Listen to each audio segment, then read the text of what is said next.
болса, кезекті біздің панельдік сессиямыздағы дискуссияны бастай берейік. Уақытты кешіктірмей. Бүгін енді алдымен баршаңызды көріп отырғанға қуаныштымын.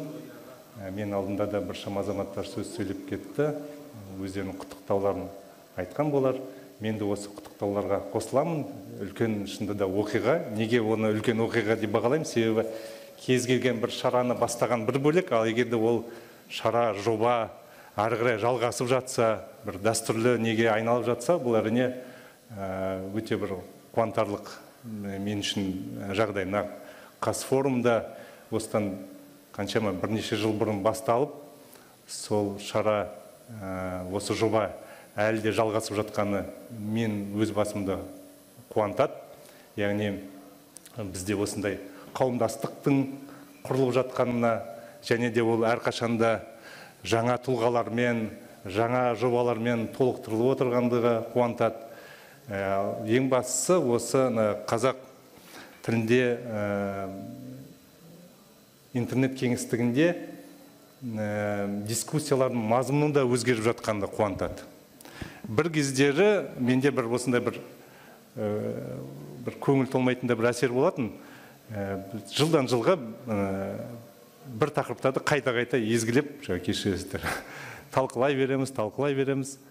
Не осыдан әсіресе соңғы 3-4 жылда меніңше бір жақсы бір үрдіс байқалғандай болып отыр. Бүгінгі Қазфорумда осыны байқатып отыр. Яғни қазақ тіліндегі интернет кеңістігінде ең бастысы дискуссиялардың мазмұны өзгеріп жатыр. Жаңа тақырыптар келіп жатыр. Бұрын біз қазақ тілінде неге сайттар аз деген тақырыптан бастап соның төңірегінде айналып жүретін едік. Қазір монетизация, жарнама тарту, тағы басқа осындай секілді мәселелермен жаңағы дискуссиямыз жалғасып жатыр. Бұл да қазақ интернетінің сапалық жаңа бір деңгейге көшкен аңғартады. Және де байқасаңыз, ең алғашқы жылдары осында Қазфорум, басқа да осындай жиындарды өткізген кезде негізінен сол блогерлар дейміз. Блогерлардың кем дегенде жартысы ол журналистер болатын. Бұлайша айтқан кезде негізі бір медиафорум сияқты, медиафорумдардың бір жалғасы сияқты өтетін. Яғни әртүрлі әлеуметтік желіде блог жүргізіп келе жатқан, немесе бір сайт ашып, сайттың жұмысын үйлестіріп жатқан журналист әріптестеріміз сол жаңа медиадағы көбірек сол негізін сол тәжірибесімен ғана бөлісіп жүретін. Ал қазір қазақ интернеті дамып, оның да кеңістігі кеңейіп, жаңа айтып жатқандай жаңа тұлғалар, жаңа жобалар келіп қосылып жатыр. Сондықтан енді біздің қауымдастығымыз бір аралас, журналистер де бар, блогерлер де бар, басқа бір контент жасаушы тұлғалар бар. Музыкант біздің әріптестер, продюсерлер бар, тағысына басқа әртүрлі бағытта, әртүрлі салада, әртүрлі мамандықтағы азаматтар. Сондықтан бұны мен әрине жақсы үрдіс деп қабылдаймын. Бүгінгі біздің кезекті панельдік сессиямыз тағы бір қызықты тақырыпқа арналған. Бұл жаңа толқын қазақ медиасы. Бұл медиа толқында кімде жұмыс жасайды, қандай контент бүгін тартымды, қандай контентке аудиторияда сұраныс бар, және ең басты сұрақ, осы контент жасаушылардың пікірінше қазақ тіліндегі контенттің экспорттық потенциалы бар ма? Әлде біз бүгін соңғы жылдар көріп жүрген біздің әріптестеріміздің, біздің отандастарымыз ана бір елде, мына бір елде жарқ етіп шығып жатқаны бұл жай осы тұлғаларға ғана қатысты, олардың жеке тұлғалық дамуындағы бір құбылыс па, әлде бұл шынымен де отандық кеңістіктің жаңа бір үлкен бір деңгейге шыққандығы, отандық медиа кеңістіктің потенциалын көрсететін бір үрдіс па, тенденция ма, осыны байқап көргіміз келеді. Рұқсат болса, бүгінгі біздің спикерлерге сөз берейін. Бүгін біздің панельдік сессияға осы салада ұзақ жылдар бойы жұмыс істеп келе жатқан, әртүрлі бағытта бірақ жұмыс істеп келе жатқан біздің достарымыз, әріптестеріміз қатысып отыр. Ерболат Беделхан, әйгілі 91 тобының продюсері, басқа да түрлі жобалардың, жүз Entertainment, қателеспесем, осындай жобалардың продюсері, негізі қалаушы. Мақпал Жұмабай, Қазақстан телерадио корпорациясы төрайымының орынбасары, және одан басқа өзінің жекелеген түрлі шығармашылық жобаларының авторы, Жаңғырық жобасының авторы, Амен жуырда өткен Амен фестивалінің негізі қалаушылардың бірі, басқа да жобалар туралы қазір өз сөзінде тағы да қосып айтатын болады. Айзат Құсайынов Өзен музыкалық лейблінің негізін қалаушы, видеограф болды, оператор болып та жұмыс істеді, барлық салада өзін көрсетті. Енді қазір жаңа бағытта өзінің күшін сынап жатыр. Ол жөнінде де қазір айтатын боламыз. Алмаз Жали, Brave агенттігінің негізін қалаушы және басқа да үлкен жаңа қазақ интернетіндегі үлкен жобалардың авторы. Бір жылдың ішінде осы кеңістікке өзінің жобаларымен келіп, жаңа бір осындай үлкен командаларды жасақтап жатыр. Тағы бір серпіліс берді өздігінше. Интернеттен басқа жаңа технологиялар бағытында жұмыс істеп жатқан біздегі үлкен бір командалардың өкілі. Сондықтан осы бағытта бүгін жақсы бір дискуссияға бір өзінің үлесін қосады деп есептеймін. Және Асхат Қалимов, GKS Entertainment орталығының құрылтайшысы. Сонымен бірінші сұрақ онда Ерболат, өзіңе. Неге өзіңнен бастаймыз? Себебі енді кім қалай есептейді, бірақ менің жеке қабылдауымша осы қазақ музыка кеңістігіндегі, медиа кеңістігіндегі осыдан бірнеше жыл бұрын, дәл өлшеп айта алмаспын, қай уақыттан нақты басталатын, бірақ осыдан бірнеше жыл бұрын бір дүмпу, бір серпіліс өзіңнің жобаларынан басталған сияқты болды. Қаншама түрлі дискуссиялар болды, қолдағандар да, қолдамағандар да, сынағандар да, сынағандар да болды. Бірақ мен қателеспесем, қазақ шоу-бизнесіне дейміз бе, өнері дейміз бе, соған жаңа мүлдем бағыт кеу-поп жаңа жанрын алып келдің, оны қалыптастырдың. Ең соңында сен осы қазақ тілінде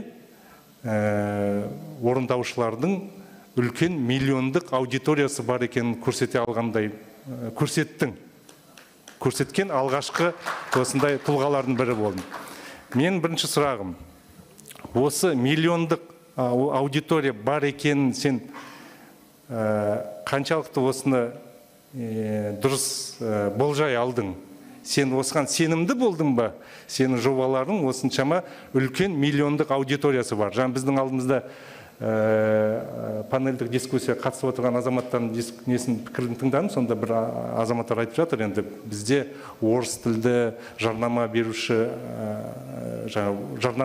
агенттіктер орыс тілді контентке салмақ түсіреді де, қазақ тілді контенттің потенциалын дұрыс бағаламайды деген секілді. Сен осыны қалай қабылдадың? Ондай кедергілермен ұштастың ба, жоқ па?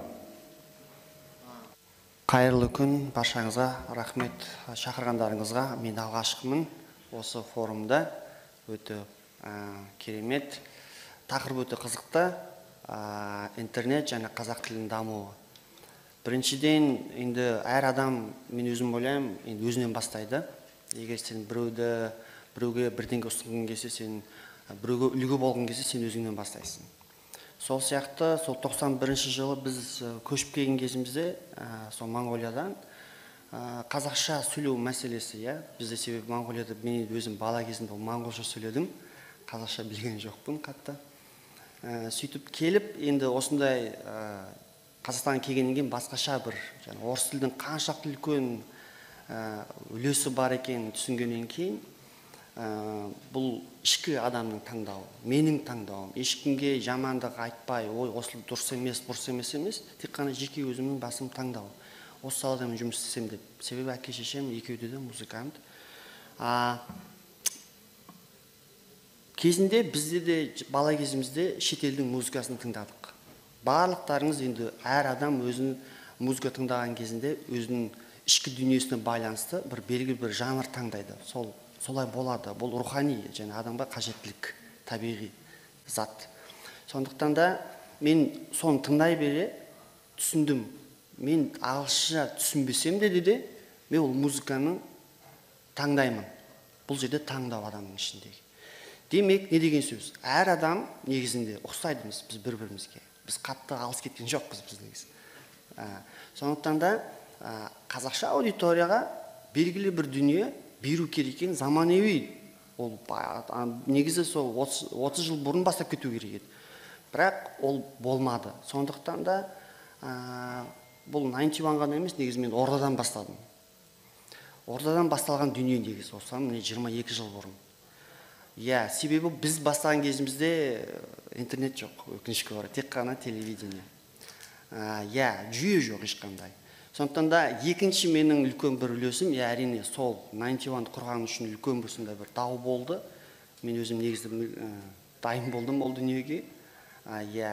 Егер біреуге дұрыс емес пікір қалыптасқан болса, кешірім сұраймын. Негізінде басқа мақсат қазақтың жастарына тенденцияға байланысты заманауи музыканы алып келу. Болды, бітті. Менің мақсатым тек қана осы.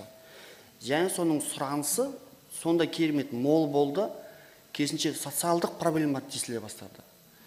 Политикалық моменттер кетіп қалды. Мен тіпті біз өзіміз күтпедік бұндай дау болады деп. Енді біздің келбетімізге тиісті. Неліктен?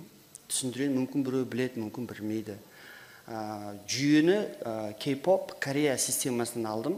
Енді музыкант болғаннан кейін, келешек продюсер болғандықтан мен зерттедім бұл нарықты. Менде уақыт болды. Соны зерттей бастаған кезінде мен Россияда да болдым. Ордамен шықпақшы болдық біз. Біраз жетістіктер болды. Өкінішке орай енді ол ұзақ әңгіме. Ордамен біз Америкада да болдық. ақш-та да болдық. Бірақ барлығының айтатыны біреу болды. Сендердің аттарың Орда, әндерің қазақша. Халыққа қайтып сендерді ұсынатынымыз біз білмейміз дейді. Сонда бүткіл елде концепция жоқ. Бізді қалай қабылдайды? Бұл жаңа 15-17 жыл бұрынғы әңгіме. Сөйтіп келемді, қайтадан жаңа Rolling Stones деген біздің өзіміздің музыканттардың мықты критиктер отыратын журнал бар. Соны оқи кезінде жазылып тұрды. Кезінде шоу-бизнеске енді әрине Европа бастады ғой шоу-бизнестің ұғымын. Бірақ сол европейстерден кейін өте үлкен субмәдениет, афроамериканецтер үлкен бір үлесін қосты. Музыка саласына, өнер саласына, енді барлықтарының өзіңіз білесіздер. Демек, сол болжап қойған болатын, осы келешек үлкен бір үлес қосатын Азия мемлекетінен деген. Бұл жаңағы тағы да бір 20 жыл бұрын жазылып кеткен дүние. Енді соны күттік. Күткеннен кейін мына Кореядан K-pop субмәдениеті шықты, бүткіл әлем қабылдады. Демек, егер бізге қарасаңыздар, міне концепция бітті. Біз барлығымыз азиатпыз, келбетіміз азиат. Енді концепция бұрын Ордадағы болмаған концепция бізге пайда болды. Сондықтан да мен Кореяға барып 14-ші жыл жүйесін қабылдадым. Ол қалай істейді? Сол кезде мен интернетпен қалай жұмыс істейді екенін үйрендім, түсіндім, қаншалықты ол үлкен маңызды дүние екенін, менеджмент түсіндім.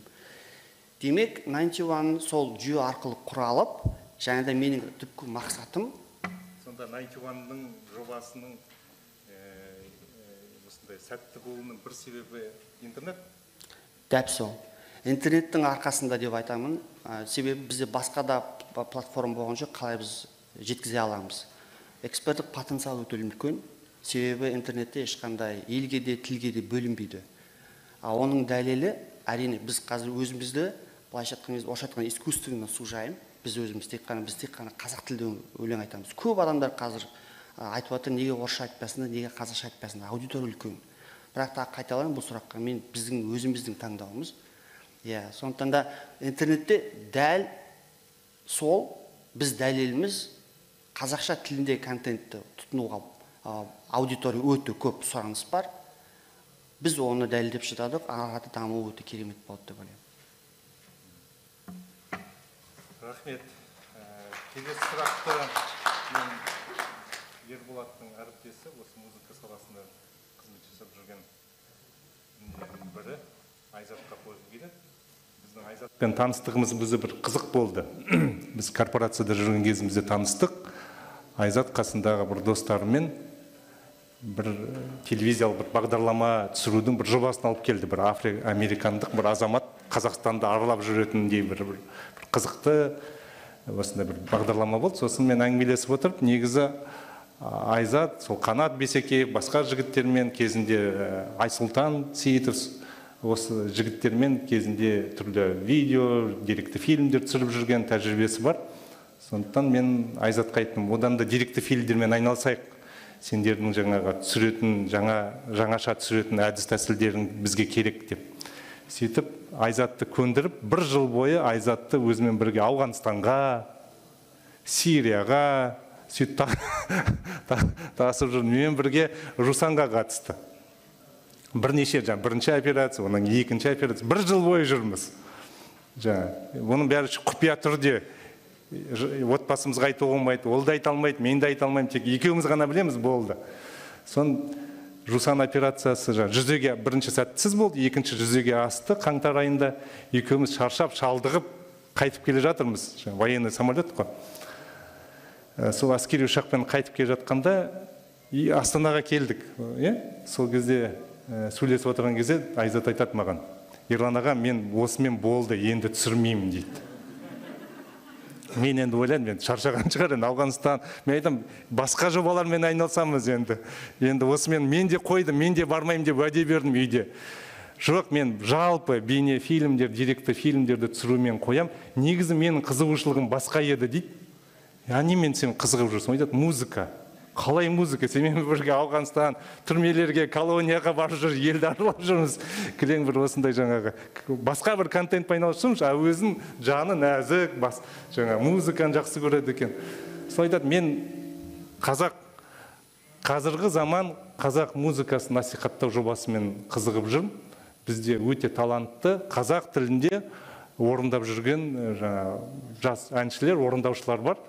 Бірақ оларға қолдау керек. Мен сондықтан жаңа жоба аштым. Өзен деген телеграм-канал. Ол кезде телеграм-канал. Сол телеграм-каналға сол орындаушылардың әнін жүктеп салам.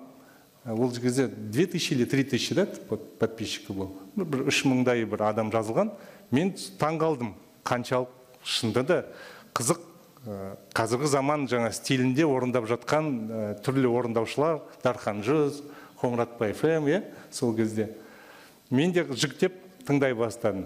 Бір жылдан кейін Айзатпен тағы бір кездесіп отырдық Starbucksте. Сонда Айзат айтты: аға, ол өзі осында тұратын, осы қалада.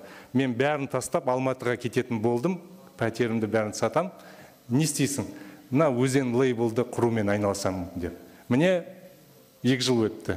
Өзен лейблі қазір үлкен қалыптасқан еліміздегі ең ірі музыкалық платформалардың бірі, өздеріңізде көріп жүрген шығарсыздар.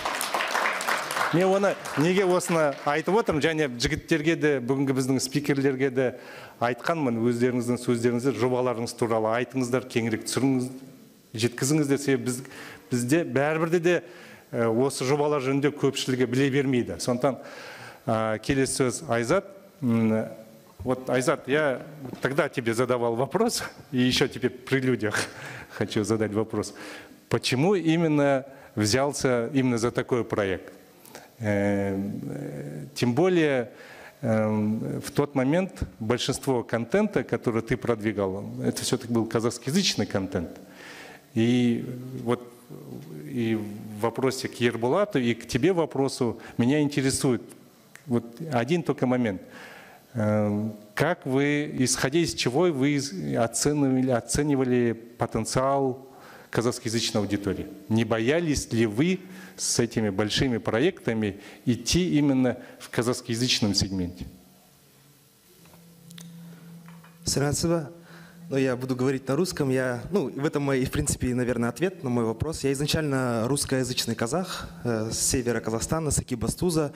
И вот после 25 лет, наверное, происходит вот этот процесс самоидентификации, да, когда ты понимаешь, кто ты, что ты, почему ты вроде казаха говоришь на русском, думаешь на русском.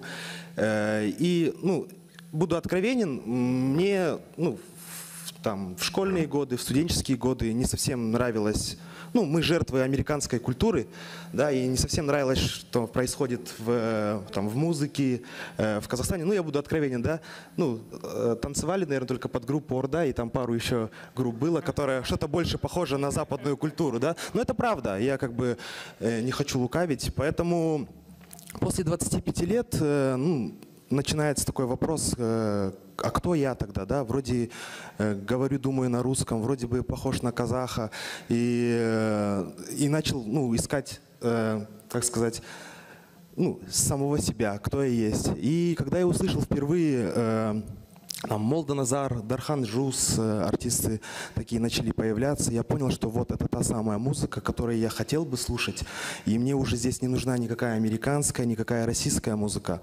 И я подумал, что если у нас все-таки есть такая музыка, скорее всего, это не только эти ребята есть еще и другие ребята, которые просто, ну, не могут себя проявить, показать, потому что это что-то новое, да, и у нас в любом случае есть, кто не понимает такую музыку, люди, да, и из чего мы исходили? Мы в первую очередь исходили из того, что мы это очень сильно любим, и нам очень сильно это понравилось. И мы начали заниматься просто телеграм-каналом, чтобы показать людям, что существует такая классная казахская музыка, которая, ну, на мировом уровне может звучать. И это как бы, я не приукрашиваю, на самом деле мы верим в это, что наша музыка может звучать в мире и на казахском языке. И, наверное, если бы мы так не думали, мы бы этим не занимались. Мы не хотим просто делать музыку, ну, локальную музыку, и опять же вариться в той же самой каше, как мы все время, что до этого это и происходило. Мы хотим уже наконец-то показывать нашу культуру в мире. И потихонечку, не только с нашей стороны, со всех сторон это происходит. Я думаю, все мы это замечаем.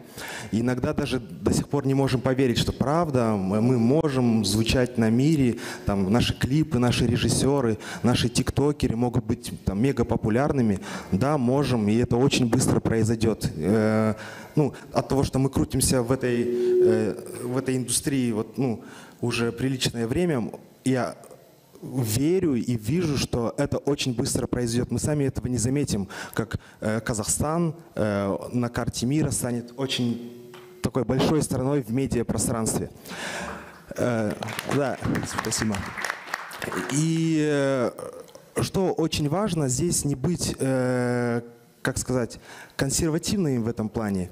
Нужно постоянно смотреть на тренды, смотреть над тем, чем занимается молодежь. Мне уже там 31 год, да, и если бы я давно уже мог бы там в 27-28 упустить, чем занимается молодежь, но я смотрю на наших там тиктокеров, популярных музыкантов и понимаю, что это очень крутые ребята, за которых мы должны поддерживать, за которыми мы должны следить, и это очень-очень важно, потому что когда мы их не поддерживаем, они просто уезжают и проявляют себя в других странах, за границей, и потом еще их считают их считают теми, как будто они появились, ну, с других стран, да, там, когда мы видим концерт какой-то Иманбека, и там внизу пишет, там, стоит российский флаг, мне это, ну, реально очень сильно задевает. И также и с тиктокерами, если я не ошибаюсь, происходило, когда там, Колорит в тиктоке, на каком-то награждении тиктока, один известный тикток-музыкант, и там ставят просто российский флаг, и они прям, ну, говорят, что это парень с России, а это парень с Караганды, и он, в принципе, в России никогда и не жил. Поэтому мы очень сильно должны их поддерживать, и неважно, русскоязычные, англоязычные, казахоязычные, если он отсюда, ну, мы обязательно, мы должны объединиться и вместе это продвигать. И если даже вы что-то не понимаете в современной музыке, в современном, там, ну, каких-то трендах, нужно это изучать, потому что медиапространство — это всегда что-то современное. А сколько сейчас исполнителей в лейбле?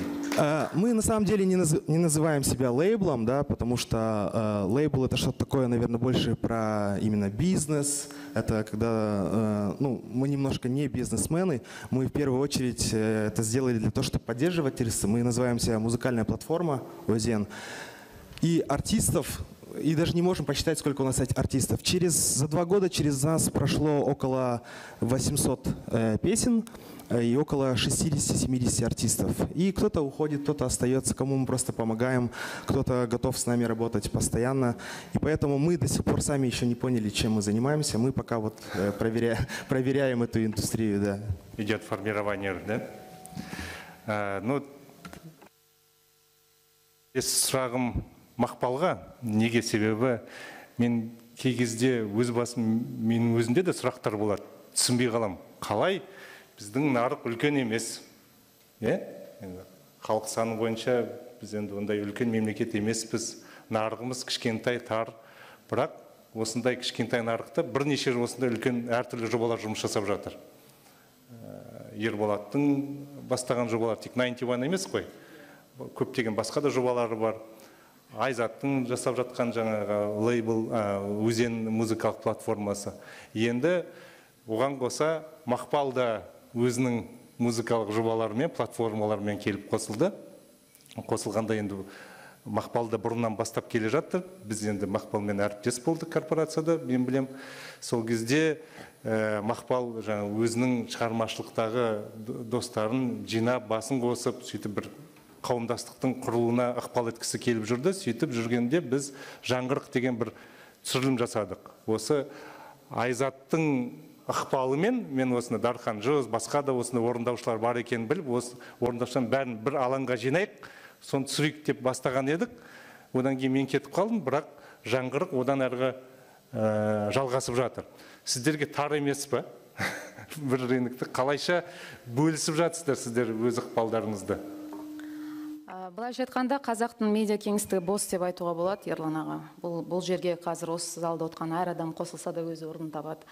Жалпы Айзат өте жақсы айтты, мен орыс тілді ортада өсіп, өзімді өзім іздедім деп. Ал мен қазақ тілді ортада өсіп, қалада туып, өзімді жалғыз сезіндім. Ауылдықтарға қосыла алмаймын, қалалықтар қабылдамайды, өйткені мен қазақша сөйледім. Сосын ақын болдым. Сөйтіп жүрген кезде медиа саласына келдім, газетте істедім, телевидениеда істедім, шығармашылығымен айналысып жүрдім. Бірақ мен әрбір аттаған сайын адамдардың мені түсінбейтінін, менің альтернативті өнермен айналысатынын түсіндім. Мен өлең шығарамын, ақынмын. Мен бірақ өлеңдерді музыкамен орындаймын. Бірақ менен сұрайды, сен кімсің деп. Ақындар мені ақын деп қабылдамайды, әншілер мені әнші деп қабылдамайды. Сөйтіп жүрген кезде мен бұл жолға өте ұзақ келдім. 10 жыл, 15 жыл дейінші. Осы жолымның бәрін осы залда отқан кейбір адамдар соны қарап келе жатыр. Мен жан күйзелістерімді, сол дүниеге жеткенімді, жүргенімді бәрін көріп келе жатыр. Сөйтіп жүргенде мен бәрін үйрендім. Жанды дыбыс жазуды, группа құруды, музыканы. Айтты ғой, сен музыкант емессің. Сондықтан мен ең жақсы музыканттарды жинадым, бәріміз группа құрдық. Сөйтіп біз күннен күнге, айдан айға, жылдан жылға сапа жасай бастадық.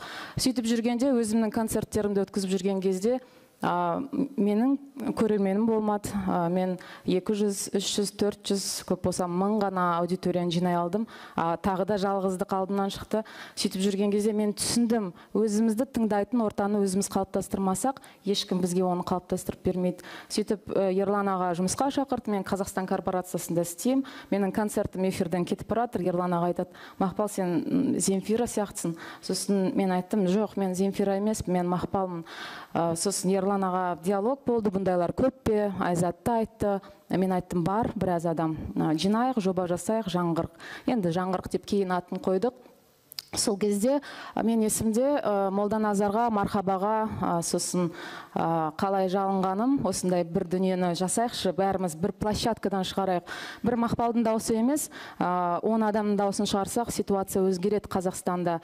Біздің айтатын әніміз болу керек, ал музыка деген ол музыка емес жай ғана. Менің осы уақытқа дейінгі бір қарсылығым, біз өнерді әрқашанда десерт ретінде қолданып келдік. Көңіл күйіңіз болмағанда, қарныңыз ашқан кезде, білмем, қобалжыған кезде өнер ешқашан біздің Қазақстанда басты құндылық болған жоқ.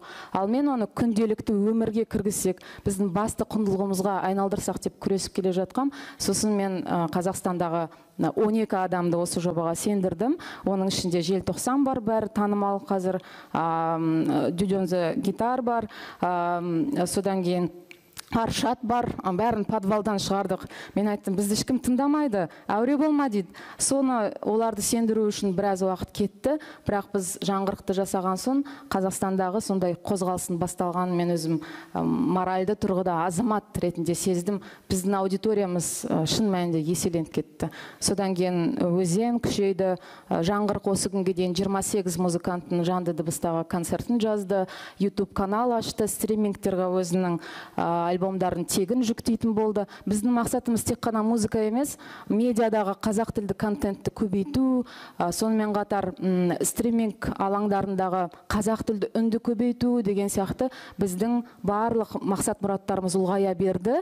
Содан кейін айтқым келіп тұрғаны, сөйтіп енді жаңғырық болды, басқа болды, сөйтіп жүрген кезде ол да тар бола бастады. Енді мені барлығы журналист ретінде біледі, медиа саласында медиа менеджер ретінде біледі, бірақ менің бәрі білетін, бірақ білмейтін бір әлемім бар ғой, Мақпал Шер деген. Өзім мен ақынмын, сол жолда келе жатырмын, ол жақта да көп идеялар көбейе бастады. Сосын біз Алматыдан өзге эпик деген өнер кеңістігін құрдық. Мен кішкене презентациям болған, деректерді келтіре алмаймын, сондықтан қосып маған көмектесе Әсем. Егер Ерлан аға айтты, сені бәрі Мақпал Жұмабай ретінде біледі, бірақ сенің шығармашылық жобаларыңды айғайлап айтуға менде кейде мүмкіншілік бола бермейді. Бірақ осы мінберді бергеніңізге рахмет, сондықтан мен оны да айтып кеткім келеді Ерлан аға, шағын қылып. Мақпал Шер әрқашан ол Мақпал Шер әрқашан ол эксперимент болды. Біз содан эксперимент жасадық, өйткені мен эксперимент болудан қалай айтсам болады, қашпаймын.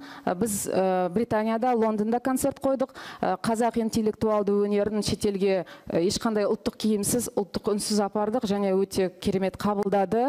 Бірақ Қазақстанда бұл ақпаратты онша қабылдаған жоқ, мен білем. Сосын биыл біз пандемия кезінде Берлинде атақты GRS студиясымен бірігіп қолыңды бер деген жұмыс жасадық. Біздің Мақпал Шердің мақсаты ол интеллектуалды қазақ өнерін насихаттау. Бүгін мына залда әңгімелер айтылып жатыр. 500 мың қаралым жинамасаң, сен нарыққа ілесе алмайсың дейді. Я, бізде 5 мың қаралым, бізде 15 мың қаралым, бізде 20 мың қаралым. Бірақ бізде осы нарықта болуға хақымыз бар деп есептеймін. Және сол нарық үшін біз күресетін боламыз. Көмектесесіздер ма? Мынау жүрмей жатыр. Қайдан?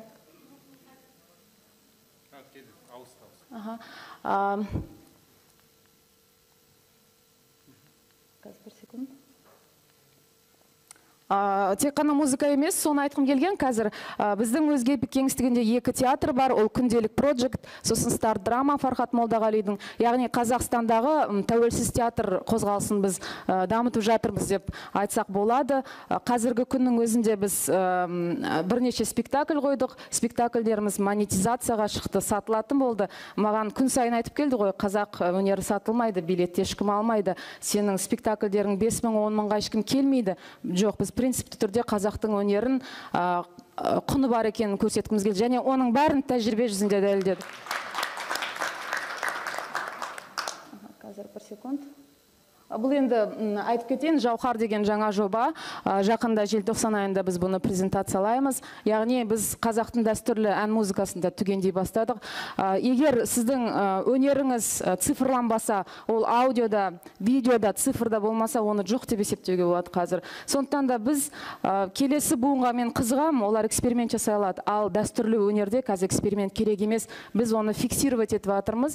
10 концерт Маңғыстау жыршылары туралы жарық көреді. Жақын арада. Ары қарай сырт сүлейлері бар, Сарыарқа бар, Жетісу бар. Біз қазір заманауи қазақ музыкасымен қатар дәстүрлі қазақ музыкасында шығарып жатырмыз. Ұжым, әрине, ұжым 2 адам. Ол менің барлық арманыма, қиялыма сенген жалғыз адам. Ол менің әпкем Тоғжан. Тоғжан маған айтқан, сен мені қайда сүйреп бара жатсың? Маған өйткені ешкім сенбейді. Маған мамам және Тоғжан сенеді бір моментте. Ал қазір біздің аудиториямыз өте үлкен, біз үлкен қауымдастыққа айналдық. Сонымен қатар тағы бір үлкен жобамыз бар. Мына дұрыс жылжыта алмадым все-таки. Мақпал Шерді айттым. Қазір өте маңызды. Рахмет сеніміңізге. мынау Стар драма театры жаңа айтып кеткен Алматыда сәтті жүзеге асып жатыр. Жақында ғана біз Түркістаннан келдік. Біз Қазақстандағы анимациялық қауымдастықты құрдық. Мен өзім Балапан телеарнасын 3,5-4 жыл басқардым. Сол аралықта қазақтың жаңа толқын аниматорларын қалыптастыруға өзімнің бір үлесімді қостым деп ойладым. Және олардыға да кеңістіктің өте тар болып жатқанын, олардың да жаны қысылып, қанатын жайып ұша алмай жатқанын көрдім. Сондықтан біз фестиваль ұйымдастырдық. Халықаралық фестиваль Әмен Қайдаровтың атында биыл біз 3-ші рет өткіздік. Әрине біздің идеяларымызға тек менің әпкем және мамам емес, мемлекетте сене бастады. Ерлан аға да маған бір кезде сенді. Қазір біз мемлекетпен бірлесіп үлкен жобаларды қолға алып жатырмыз. Әрине қаржыландыру ондай үлкен емес, бірақ дегенмен де қоғамды өзгертуге, өзімізді өзгертуге, төңірегімізді өзгертуге жетеді деп ойлаймын. Рахмет. Ерболат, Айзат, Мақпалдың таныстырылымы не үшін маңызды? Бұл азаматтардың бір жанан жеке тұлғалық қалыптасуы, өздерінің шығармашылық идеяларын жүзеге асыру тарихы, яғни нарық қалыптаспаған жағдайда өз жобаларымен шығуға қорықпай, өз аудиториясын өздері қалыптастырған тұлғалар. Міне бұл азаматтардың қызметі осымен маңызды. Яғни біз неге мен әдейі осы тақырыпта, осы бағытта әңгімені құрып отырмын? Себебі 10 жыл бұрын, 7 жыл бұрын осындай форум, басқа нелерді өткізген кезде қазақ тіліндегі ақпарат саласын, медиа саласын, кез келген саланы қазақ тілінде қалай дамып жатыр деген кезде біздің айтатынымыз әңгімеміз сол болды. Қаржы жоқ, инвестиция жоқ, қолдау жоқ, тағы басқа. Ал біз көріп отырмыз, қалайша азаматтар өз күштерімен, өздерінің армандарына адал болғандығын арқасында, өздерінің талантымен, өздерінің еңбекқорлығымен, өздерінің аудиториясын өздері қалыптастырып отыр. Миллиондап жинады. Мысалға, Айзат жаңа айтпады, еңліктің мысалы аудиториясы қанша бір орында? Каждый клип 2 миллиона в среднем набирает это. Қазақ тілінде рэп. Да, қазақ тілінде рэп. Қазақ тілінде рэп орындайды, әрбір клип 2 миллион. Өзіңіз ойлап көріңіз сонда. Ал жиынтығында қаншама. Сондықтан бұл азаматтардың өз жобаларын таныстыруға әдейі осы сұрақтарды қойып отырғанында мақсаты сіздер арқылы жалпы ақпарат құралдары бар, одан да кең аудиторияға біздің өз әлеуетіміз бар, біздің өз талантымызбен, еңбекқорлығымызбен әлі қалыптаспаған, құрылмаған нарықтың жағдайында өз аудиториямыз, сол нарықты қалыптастыру, өзімізді түрткі бере алатынымыздың өзіміз сенуіміз керек. Енді музыканттардан блогер мен тиктокерларға көшейік. Бұл да жаңа үрдіс, жаңа тренд, бұл да бір қызық тақырып. Кезінде блогер болды, вайнерлер шықты, енді тиктокерлер шығып жатыр кезегі. Міне бұл бағытта да нарық қалыптасып келе жатқан сияқты бір әсер бар да. Себебі үлкен агенттіктер құрыла бастады, үлкен жаңағы ұжымдар қалыптаса бастады. Бұрын жеке әрқайсысы Инстаграм ашып, жаңағы жарнамасын мүмкін тауып жүрді. Қазір бұл нарыққа да бір белгілі бір нарықтың ережелері, тәртіптері келіп жатқан сияқты. Қаншалықты сол рас па, рас емес па, осыны бүгінгі біздің екі басқа спикерімізден сұрайық. Ең алғашқы сөзді Алмасқа бергім келіп отыр. Алмастың да жеке өзінің несі қызық. Біз Алмаспен жаңа Starbucks кофейнясында танысқанбыз. Мен кофе алып тұрған кезде келіп амандасып, сізбен танысқым келеді, әңгімелестік. Осыдан бір 2-3 жыл бұрын. Кім болып жұмыс жасайсың деп әңгімелескен. Сол кезде ол юрист болып жүрген. Үлкен халықаралық заңгерлік фирмада заңгер, юрист. Айзат сияқты бір жылдан кейін, бір жыл емес, жарты жылдан кейін айтады, мен бұл саланы тастаймын, кетем. Не істейсің? Мен Алматыға барып, қазір бір агенттік құрам, менде бір ойларым бар. Бізде Қазақстанда дарынды жастар көп. Бірақ ол жастар өздерінің жұмыстарын қалай үйлестіруді білмейді. То есть Алмаз говорил о том, что много талантливых ребят в медиапространстве, очень талантливых ребят, но им не хватает правильной организации работы, финансовым, юридическим и так далее. И он говорит мне, я попытаюсь создать некое такое агентство и организовать работу талантливых наших ребят. И агентство Brave создано когда? В прошлом году? в этом году. Полтора года там назад. Да. Сейчас он объединяет уже нескольких таких сильных таких игроков. Ну, подробнее, наверное, уже Алмаз сам расскажет. Қайырлы күн, құрметті әріптестер. Талғат, включай, да, презентация? Үлкен рахмет Ерлан ағаға шақыруыңызға. Мен қысқаша айтып кетейін біздің агенттік туралы. Как это началось, я вкратце расскажу. Да, я работал, во-первых, я выпускник Павлодарского казахско-турецкого лицея. Мы с Айзатом познакомились тогда, когда мне было 12, а Айзату 14 или 15. И мы с тех пор общаемся. И кто мог тогда предвидеть, что вот через 500 лет будем сидеть на Мы форуме? знаем, Да. как КТЛовцы общаются. Да. У нас в венах один чай течет. Все произошло так, что я работал в международной юридической фирме White & Case. Мы как раз-таки здесь познакомились в Старбаксе, потому что наш офис находился в Талант Тауэрс, и вот Ерлан ага тоже там часто появлялся, и мы познакомились. На самом деле мы познакомились на другой почве. Я вам написал жалобу. Я вам сейчас расскажу быстренько. Сабиркин, мой блогер, ее позвали на одно шоу в Казмедии, не буду называть это шоу. И там произошел конфликт между мной и продюсером этого шоу. И продюсер этого шоу позвал меня по разам решить вопрос. Казмедия, ребята. Мы решили этот вопрос, на меня написали там заявление, что я там побил кого-то. В итоге я позвонил главе Казмедии, и мы так познакомились на самом деле. Я потом подошел в Starbucks и сказал, вот помните такой случай? И с тех пор, да, это перешло в такую дружбу, товарищество. Работая в White & Case, я познакомился вот с ребятами J-Case Entertainment в свое время, с Бексултаном в 2015 году. Читая короткие лекции в Кимэпе, в 2015 году они только появились как вайнеры. Жека, Юфрейм, Сека, все остальные.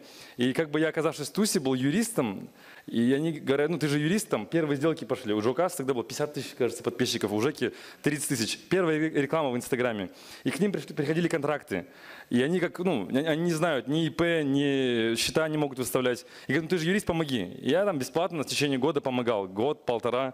А потом мне Жека говорит, слушай, а давай ты будешь моим менеджером. Сейчас мои менеджеры, это мои одноклассники с Тараза, они не здороваются с клиентами, там всех посылают. И я параллельно с White & Case вел Жеку в Фатболе.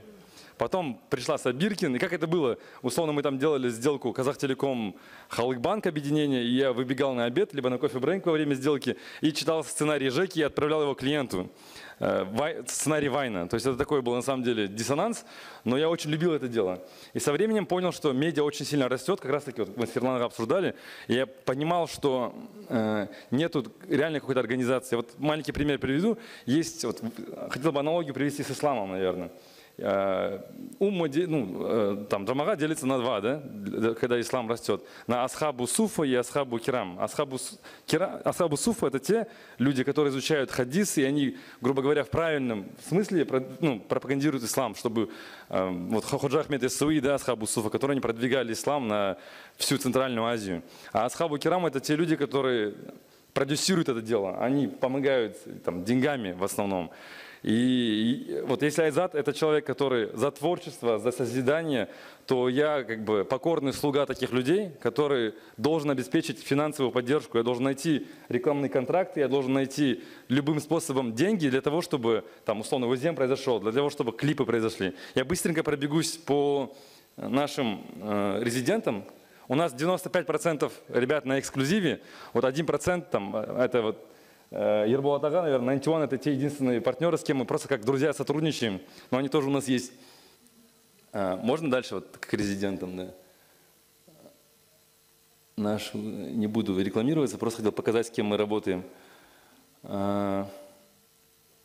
Ну, собственно, наверное, большинство, знаете, это блок вайнеров, Жека Фатболи, Сека Вайн, Старитима, Радбек, Сабиркин. То есть, что значит сотрудничество? Все их проекты, которые они делают, YouTube-проекты, TikTok-проекты, которые требуют финансирования, все финансируется компанией Brave Talents. Любые входящие коммерческие, некоммерческие ролики, какие-то коллаборации между блогерами тоже делаются через нашу продюсерскую компанию. То есть, да, это очень разные блогеры, они есть и вайнеры, и блогеры. Вот, допустим, мы проводили кейс Ая Шалкар. Это тот самый кейс, когда мы спродюсировали ее коллаборацию с H&M. То есть это не только в медиа бывает, но и в том числе и в целом, да, индустрия. И эта коллаборация, сила медиа, H&M московский, между прочим, сделал коллаборацию с Ай, она была дизайнером, и Sold Out был в Москве за 2 дня. Ну, то есть девочка-казашка сделала Sold Out нашей одежды, и причем какой экспорт, да? Вот я очень хотел бы рассказать про экспортную часть сейчас, через пару минут. Если кто-то покупал, вы видели там казахские ою, казахские орнаменты, казахские слова.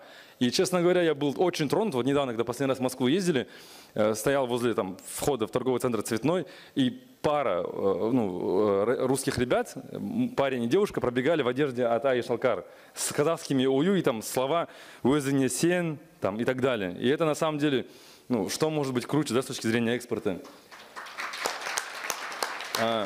Ирина Кайратовна тоже, вот, то есть ребята, начиная там с, как только они пришли в музыку, вот с 5К мы начали с ними сотрудничать. Опять же, моя работа в данном случае, есть такие клипы, как 5К, Вукэнг. Сейчас мы снимаем, говоря про экспорт, только, ну, как минимум контентный, мы сняли короткометражный фильм совместно с Label.com, ТНТ, наверное, знает, что было дальше. С их продюсерами сняли короткометражный фильм, он очень прикольный, и он со своим глубоким смыслом. По секрету для этой аудитории там снялись Азамат Мусагалиев и Денис Дорохов. Это на самом деле очень большое дело в плане, то есть это своего рода признание на самом деле российским рынком Ирины Кайратовны, что они сделали такую коллаборацию с нами, и это стоило на самом деле там, $100 000, и как бы наша задача была эти деньги найти, чтобы этот проект реализовать. Это говорит о том, что мы поехали, что для меня было очень приятно, мы, знаете, наверное, проект «Игра» в Москве, который недавно, вот как аналогия КВН, мы сидели на ней вот в сентябре, вот, там были Жека Фат, были Ирина Кайратовна, еще пару ребят с Казахстана. И в жюри там Гарик Мартиросян, Харламов, они повернулись просто прямо во время эфира, это вырезали, и они прям, поприветствовали казахов, Ирину Кайратовну, Жеку. И тогда, я помню, просто в 2016 году я работал в White & Case в Москве, около полугода, в 2016 году буквально недавно. Тогда я себя чувствовал чуть-чуть чуркой, так скажем, извиняюсь за выражение. Сейчас, заходя на любую тусу, нас посадили просто лучшие места. Камера от нас не отходила. И стендаперы, не просто там люди с улицы, а вот крутые стендаперы с ТНТ, с Label.com, крутые ведущие, крутые музыканты подходили. Казах, респект. У них уже ассоциация, что казах, значит, ты делаешь что-то крутое. И это благодаря таким людям, как Айзат, музыкантам. Я просто вспомнил свои ощущения, как я чувствовал себя в Москве в 2016 году и как сейчас. Как говорится, қазақтар там любой есть кто теуіп кіріп жатыр қазір. И Құдайға шүкір, надеюсь, чтобы мы должны делать все для того, чтобы эта тенденция продолжалась. Там Сека Вайнс до этого был. Мы с Секой и еще там пару блогеров за этот год, за конец прошлого года, примерно за 7 месяцев экспортировали контент в Узбекистан на сумму около $550 000. Что значит экспорт контента? Мы не вывозили руду, мы не вывозили золото, уголь. Просто поехали я, Сека, такие вот. Мы с Айзатом пересеклись как раз таки в отеле в лобби, помнишь? Тоже ходил, что-то экспортировал уже. И то есть это просто идеи. Мы продавали идеи, казахи. Опять же, наша репутация, мы приехали, нас там так встречали. То есть на нас смотрели, как там в свое время мы смотрели там, не знаю, на Голливуд. Мы на Москву уже не так смотрим. В Москву мы едем покорять. Это уже как должное, да, для нас сейчас. А они смотрели с таким респектом, и мы там не могли не проявить профессионализм. Мы забрали с собой целый продакшн, арендовали камеры в Казахстане, арендовали людей. Полетели на Аэростане специально, для того, чтобы деньги остались у нас в стране, которые мы заработаем там. И дай бог, чтобы пандемия и все остальные, может, есть факторы, чтобы такого рода экспорт, именно интеллектуальной собственности, экспорт культуры, который сейчас происходит там в Корее, да, вот мы обсуждали на прошлом форуме, чтобы это расширялось. И вот, наверное, наша работа в Brave Talents в этом и состоит, чтобы финансировать, спонсировать и как-то идейно и культурно продвижение нашей культуры. Там я дальше не буду показывать, наверное, можно отключить. Мы работаем, да, в Brave Talents у нас около 60 резидентов на эксклюзиве, в том числе музыканты в Москве, Лимба и остальные. Сейчас мы открыли казахоязычный лейбл ОСГ. Я понимаю сам потребность в казахоязычном контенте, потому что вот буквально на прошлом форуме говорил, есть там деструктивные блогеры, я думал, на казахском языке, я увидел в один момент, что мой там двоюродный братишка из Шымкента смотрит этот контент деструктивный, я позвонил ему, говорю, зачем ты это смотришь, он говорит, а онда мен не қараймын, ютубта қазақша шынымен қызық контент жоқ, музыкадан болсын, бар болса да өте аз. И это меня на самом деле сильно задело. мы решили делать лейбл USG. У нас около уже 60 блогеров. Две вещи. Это направлять их ценностно с точки зрения вкусовых вещей, потому что ребята, у них огромная аудитория, ну, вопрос, да, со сценарным мастерством, с тем, что снимать и как снимать, и на какие деньги снимать. То есть мы очень сильно беремся за казахоязычный контент. Пример — это сериал, YouTube-сериал «Жездуха», может, кто-нибудь смотрел.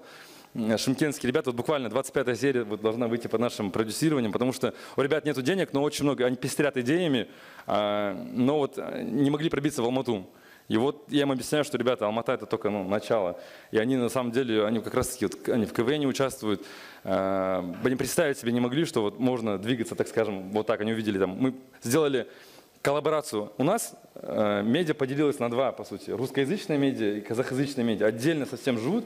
И мне очень хотелось, чтобы вот такие ребята, как Жездуха, которые они там практически не снимали в Алмате, снимали не своих там ребят с КВН, казахского Жайдармана, да, ну не только их, либо там других звезд. Мы объединили, сделали серию, где Сека Вайн снимается Сабиркин, другие русскоязычные блогеры, для того, чтобы прошла коллаборация с бәріміз қазақпыз. И екі аудитория бір-бірімен кездесіп, бір-бірін көріп, и чтобы оценили творчество друг друга. Я думаю, что... И последний я хотел комментарий дать. Вот на прошлой панельной дискуссии только что тут журналист, девушка, очень ругалась, там, почему не на казахском, почему. Я думаю, да, это, наверное, острый вопрос. Но сейчас мы, честно говоря, больше озабочены именно экспортом нашей культуры. Если я буду делать Ирину Каратовну исключительно на казахском, ну, при всем уважении к нашему языку, мы не зайдем в Россию. Мы планируем заходить в Россию, мы планируем заходить в Лос-Анджелес. Вот я Ерболатага показывал, в 2019 году я ездил в Лос-Анджелес, встречался с американским лейблом Endeavor. Они самый большой лейбл в мире, там Анджелина Джоли, Ди Каприо. У них около 7 тысяч актеров, музыкантов на эксклюзивных правах. Они мне говорили, вот на твоем месте сидел Скала Дуэйн Джонс, буквально вчера подписывал с нами контракт. Типа, а ты что приехал? И я тогда, в 2019 году, мне кроме 91 некого было показать. Ну, в музыкальной части реально. И за 2 года такой скачок, что сейчас они как бы отвечают на мои звонки хотя бы. И мы сейчас планируем с ними делать коллаборации, с их вайнерами, с их звездами. Это говорит о том, что, ну, Айзат правильно сказал, что очень быстро это произойдет, но это не произойдет само собой. Это произойдет, если у нас будут на это деньги, если у нас на это будут связи, ну и так далее. Вот в этом заключается наша работа. И вот наши партнеры как раз... Рахмет, Алмаз. Ну и у нас еще один спикер. Мы как бы на десерт оставили, поскольку, да, темная лошадка. Ну и как сам весь ТикТок, который появился и, наверное, поменял все тренды на интернет-поле, пространство, на медиа-поле. Ну, здесь, наверное, наш спикер как раз-таки и есть один из самых главных, наверное, экспертов. Хоть и по названию вроде бы не сразу угадаешь, чем занимается GKS Entertainment, но, наверное, для широкой публики мы скажем, что Асхат является продюсером первого тикток-хауса в Казахстане. Добрый вечер, уважаемые дамы и господа. Проверка. Итак, давайте вкратце я расскажу про entertainment. Entertainment — это в первую очередь то, что не хватает в современности. Это объединение между моими компаниями, компанией моего родного брата Азата и Бексултан Казбек. Так появился GKS Entertainment 1,5 года назад. То есть, вот как и Алмаз 1,5 года назад открыл Brave, также мы открываем Entertainment, куда мы объединяем хаусы, TikTok, объединяем кинопроизводство. Мы вот сейчас сняли сериал «Аминку-витаминку», «Королева двора» называется. И мы его экспортируем уже за рубеж. То бишь, вот сейчас была встреча с Стартом, с Netflix и довольно крупными компаниями, которые заинтересовались в нашем контенте. Контенте, который производится в Казахстане, это экспорт. Также мы владельцы самых крупных хаусов в мире, не побоюсь этого слова, это уникальный случай, когда вот вайнеры заходили на рынок или YouTube-платформы, мы там, ну, максимум были номер 20-30 в СНГ. Здесь же получилось все наоборот. Номер 1 в мире среди хаусов, а их 10 тысяч, сейчас является первый казахстанский хаус. Йола хаус, вот моего брата, он основал. И, честно говоря, история была очень простая. Мы наспор поспорили, что он не сможет открыть, не сможет произвести такой же фурор, как это сделал Бип Хаус. Бип Хаус — это Banger in Pyjamas, но на самом деле аббревиатура слова BER. Первый, единственный. Если вот так вы посмотрите на английском, это BER. Чем примечательны хаусы, чем примечательна платформа TikTok? В первую очередь это возможности. Вот сегодня мы обсуждаем медиа, влияние, монетизация и так далее. Но я вам так скажу, ребята, которые пришли в Entertainment, это были полные нули. Абсолютно обычные люди, без знаний, без опыта, не актеры, не певцы и так далее. За счет интертеймента, за счет опыта мы смогли из них сделать мега популярных звезд.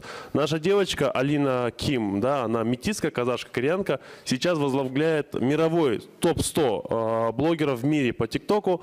И сейчас она уже резидент в комедии приходит, сейчас Урганту, в Америке очень много у нас коллабораций идут, а также Корея, Япония. И вот недавно в Турции мы делали крупные коллаборации. Что это значит? Что благодаря ТикТоку мы можем экспортировать наши возможности, наш креатив в рамках, вот как сейчас начинает свой новый ход креативная экономика, мы можем экспортировать за рубеж свои знания. Новая нефть – это не ресурс, новая нефть – это люди, это творчество. Опять же, вот сейчас вы видите перед собой Алмаз Жали, да, Өзен, Ербулат Ага и вот Махпал. С Махпал мы еще не работали, но с остальными ребятами мы уже говорим об объединении. То есть мы объединились, это круто. 3 команды объединились, получился GKS Entertainment. Мы хотим объединяться дальше. Музыка сейчас ротируется не на радио, не на телевидении, ротируется в ТикТоке. Вы вот слышали, да, Ахкуле какой-то тренд сейчас идет. Мы его поддержали на своих аккаунтах, и он зашел на весь мир. Весь мир начал его снимать. Получается, что выходит? Люди учат казахский язык. Элементарно, у моего брата есть свой аккаунт, 2 700 000, и ему пишут вьетнамцы на английском. Брат принципиально говорит, пишите на казахском, я вам отвечу. И выходит так, что вьетнамцы, малайзы, японцы, чтобы хоть как-то прикоснуться к своим кумирам, пишут на языке нашего родного носителя. И это и есть пропаганда, ребят. Но мое предложение здесь не хвастаться, что мы достигли. Мое предложение к тому, что можно создать на платформе этого форума что-то новое. Новое, где мы можем поделиться знаниями, как каждый из вас, присутствующий, может заполнить то пространство, которое пустует, а именно казахоязычное пространство. Я просто, у меня первый язык русский, да, у меня мама доцент русского языка, казахский мы учили, но лучше мысли я это выражаю на русском. Но при этом даже при таких обстоятельствах у нас в Бипхаусе есть основной аккаунт на весь мир, а второй аккаунт, он только для казахских песен, на казахском языке. Мы пропагандируем наших героев, да, Алию Молдағұлову, Маншук Метову, Баужаму Мушала, наших Алаш Орда деятелей. Мы потихоньку внедряем. Но чтобы вести игру на мир, нужно играть по мировым правилам. Не получится только на казахском выводить на мир. Лучше, как говорят в мире, хайпануть максимально узнаваемо, а потом люди будут повторять за вами, за своими кумирами, что вы делаете. Будете одеваться, это получится. Это вот объединение по одежде. Музыку, например, мы можем ротировать музыку Ербулат Ага, Аяна и других лейблов у себя. Мы можем стать платформой, где ротация идет. Но нам не хватает на данный момент флагманов. Если мы сейчас сможем организовать новое поколение блогеров, которые будут вести не только интересный, но и полезный контент, мы сможем сделать так, чтобы казахский язык стал интересен, чтобы было много контента. Среднее количество блогеров в ТикТоке сейчас не больше 300. Необходимая цифра 5000 людей, которые будут делать контент. Здесь только объединившись, мы сможем создавать что-то интересное и новое.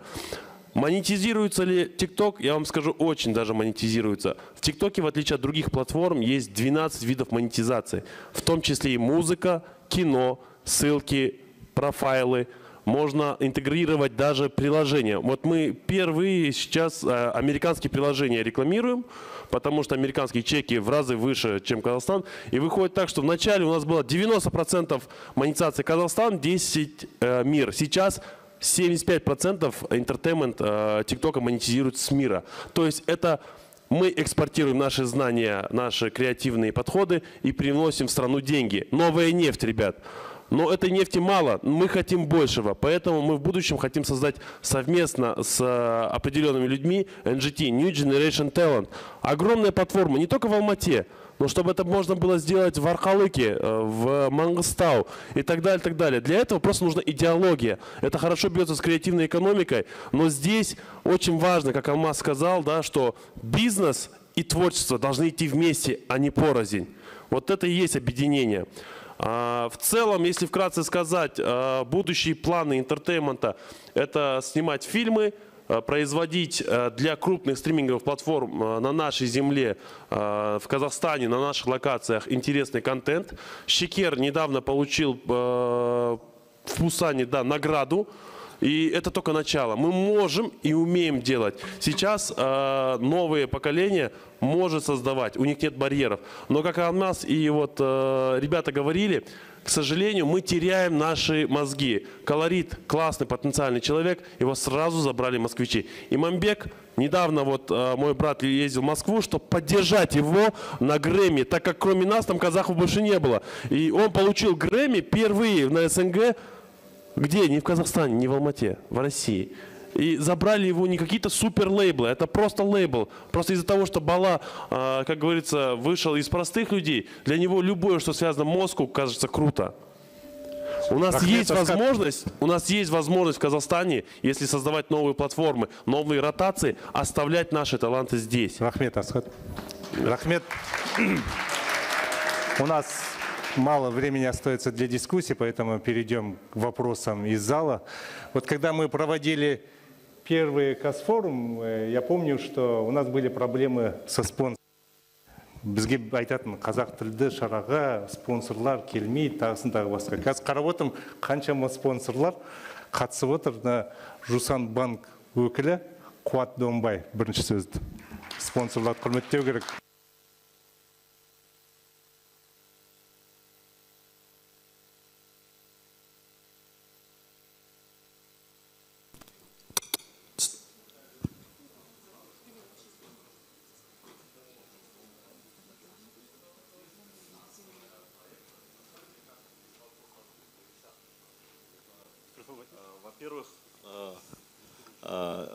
Во-первых, ну, как Жусанбанк, представляя, нам очень интересно выходить в сотрудничество, то есть мы полностью открыты, если есть такие интересные проекты. Я как раз, может, ради этого сюда и приехал, увидеть вот такие лейблы, с кем можно работать и с кем можно действительно стартовать проект. Мы полностью открыты. Давайте ваши предложения, мы их рассмотрим и будем готовы. Извиняюсь, мы с вами уже 2 месяца работаем, так что нет, да. Объединимся еще. Ну, мне еще было интересно, Дархан Джуза я звал там тогда, и ТикТок мы знаем об этом, да. За ним будущее, да, то есть... Но в настоящее время вот это вот сотрудничество, оно исходит как частные инициативы, и бір жағынан ол тек қана өзіміздің бір шаралар болып жатыр да, екінші жағынан былай қарасақ 2020 жылда вот, рекламный бюджет в Казахстане составил 62 миллиарда тенге. Да, вот. Сам по себе вопрос, я просто не успел, утром, оказывается, вот, министр был, я хотел задать вопрос. Это большие деньги на самом деле, сколько из них уходит именно на казахский контент? И мне кажется, здесь есть еще роль вот, регулятивные, должны быть определенные условия, которые должны создавать благоприятные вещи для развития казахского контента. То есть ең алдымен вот осындай шаралар жасағанда, мысалы, да, бір теледидарлармен, мысалы, да, и так далее. То есть если будут такие совместные проекты и будут условия, которые будут благоприятные, и мы будем видеть, что поддерживая вот этот контент есть и очень большая как бы выгода в размещении там дополнительным и так далее, то тогда, мне кажется, казахский контент как раз получит то финансирование, которое нуждается для того, чтобы развивать. Это на самом деле действительно экспортный потенциал. То есть если посмотрим я просто политикой увлекаюсь, да, ну, вот, допустим, на Корею посмотреть. Почему? Это было на самом деле в 80-х годах решение правительства Кореи о том, чтобы поддерживать свой экспортный потенциал, поддерживать ее через культуру. И вот создание мягкой силы, поэтому мы сейчас и видим, это стрельнувшие группы, это игры в кальмара и так далее, потому что изначально это были созданы все условия для того, чтобы развивать собственный контент, потому что дальше поддерживается и экспорт, и так далее. Вот в этом ключе, мне кажется, надо посмотреть, и когда мы будем видеть очень хорошие условия в поддержке, мы еще больше будем заходить и на ТикТок, и в YouTube, и так далее. Просто качество пожелания. Рахмет. Басқа сұрақтар, пікірлер?